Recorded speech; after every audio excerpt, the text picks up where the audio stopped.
The clock struck 4:12 a.m. on July 17, 2010, and the last known image of Iwona Wieczorek flickered across a grainy CCTV screen. A young woman, just 19 years old, walked alone along the seaside promenade in Gdańsk, Poland, her white handbag swinging gently at her side. She appeared calm, composed, and utterly unaware that she was about to vanish without a trace. More than a decade later, her disappearance remains one of Poland's most perplexing mysteries. A haunting enigma that continues to baffle investigators and the public alike. Iwona was born on December 19, 1990, in Gdańsk.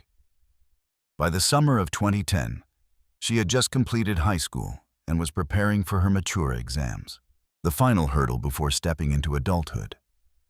Described as sociable and independent, she had a bright future ahead of her.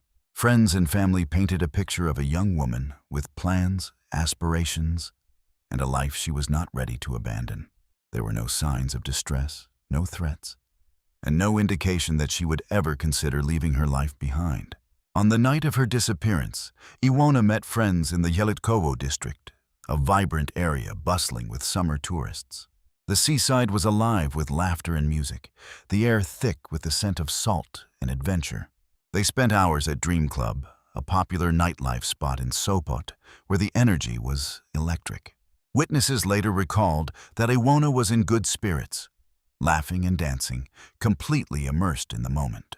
But as the night wore on, tensions flared. Around 2:50 a.m., an argument erupted among the group. The details remain murky, but it was enough for Iwona to decide to leave alone.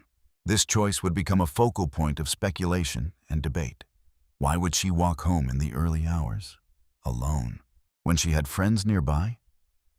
The distance from Sopot to her home in Gdańsk was about 7 kilometers, a trek that many young people made without a second thought during the summer months.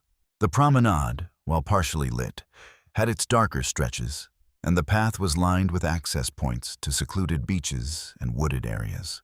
At approximately 3:30 a.m., she was seen walking alone, her phone still active, a lifeline to the world she was leaving behind.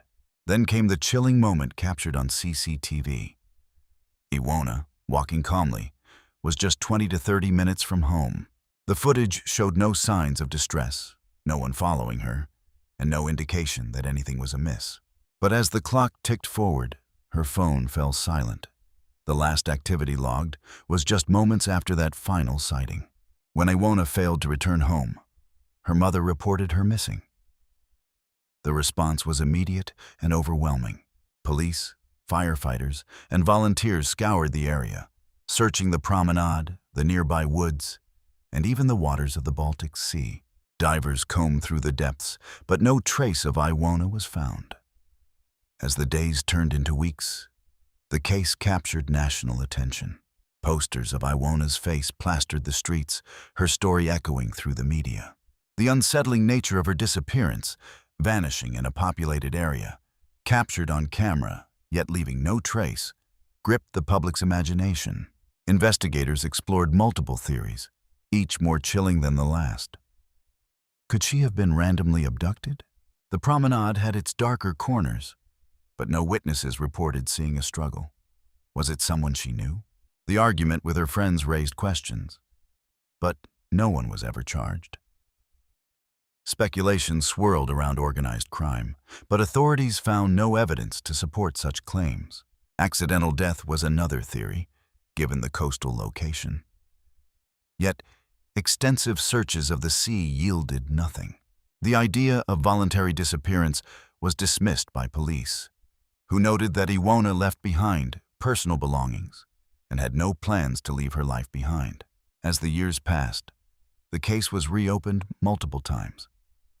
In 2022, renewed searches were conducted using modern forensic techniques, including ground-penetrating radar. Investigators re-interviewed individuals connected to that fateful night. But still, no breakthroughs emerged. The psychological impact of Iwona's disappearance rippled through Polish society. It became a symbol of vulnerability, a stark reminder that danger can lurk even in seemingly safe environments. The final moments of her walk home became a focal point for discussions about safety, trust, and the unknown. The timeline of events is hauntingly clear. July 16th, 2010.